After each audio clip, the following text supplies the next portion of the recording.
And what if I won't? Maureen Fergus, Quinn Lang.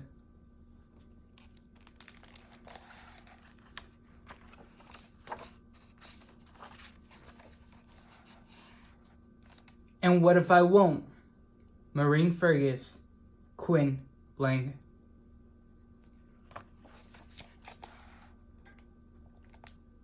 Benny, please put your plate in the sink.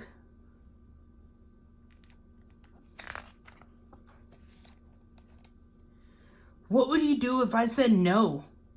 Asked Benny. I'd tell you that just saying no is rude, replied his mom. Then I'd explain why it's important to help out around the house.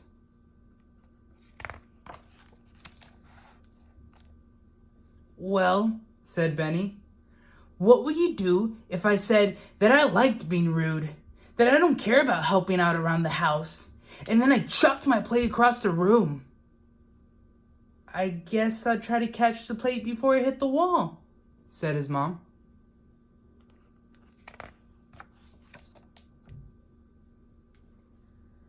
But what would you do if you couldn't catch it? Asked Benny. And it smashed into the wall, you mean?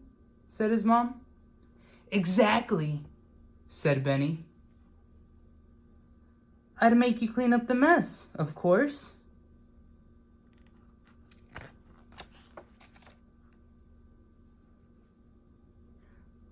But what would you do if I refused to clean up the mess? Asked Benny. What would you do if I made an even bigger mess? So big that I practically destroyed the kitchen. If you destroyed the kitchen, Benny, I'm afraid I have to give you a timeout, said his mom regretfully.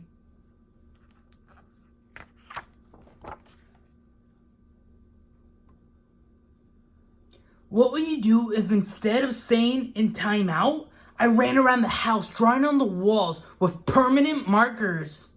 Asked Benny. What would you do if I put on my muddy rain boots and jumped on the couch? What would you do if I purposely tore pages out of the library books?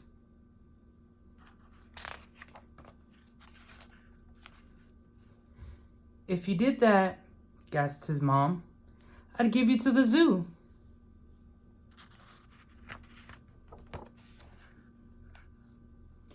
But what would you do if the zookeeper said she didn't want me anymore because I bit her when she tried to feed me, and I made horrible faces at people when they tried to take pictures of me, and I roared in the baby penguins whenever they splashed at me?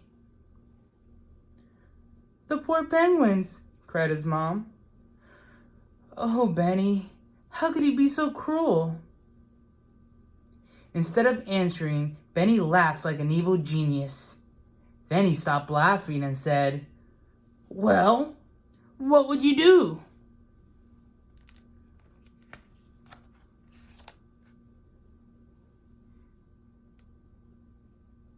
If the zookeeper didn't want you, I suppose I have no choice but to sell you to the circus, sighed his mom.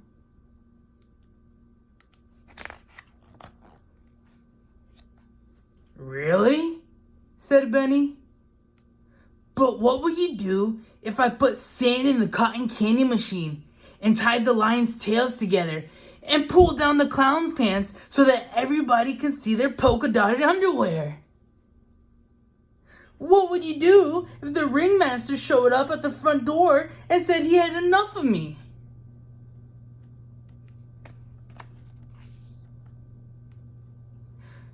I'd do the only thing a loving mother can do when her son's being a monstrously naughty, and even a circus won't keep him, said Benny's mom sadly. I'd send you to the moon.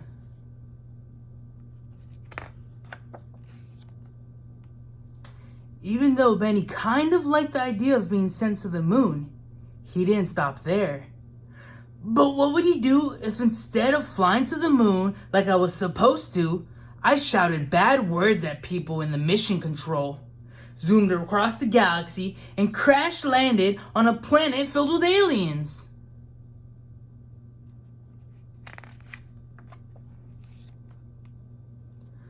I'd weep bitterly at the news that you shouted bad words, laugh joyfully at the news that you landed safely, and then... Hire a space taxi to come and get me? Suggested Benny. No, said his mom. Then I'd tell the aliens to keep you.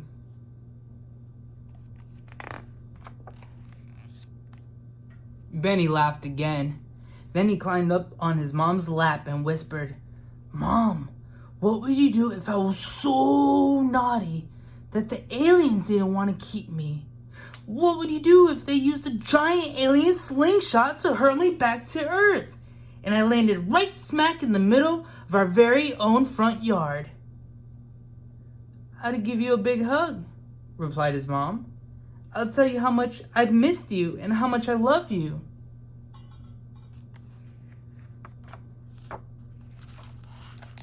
And then I'd ask you to please put your plate in the sink.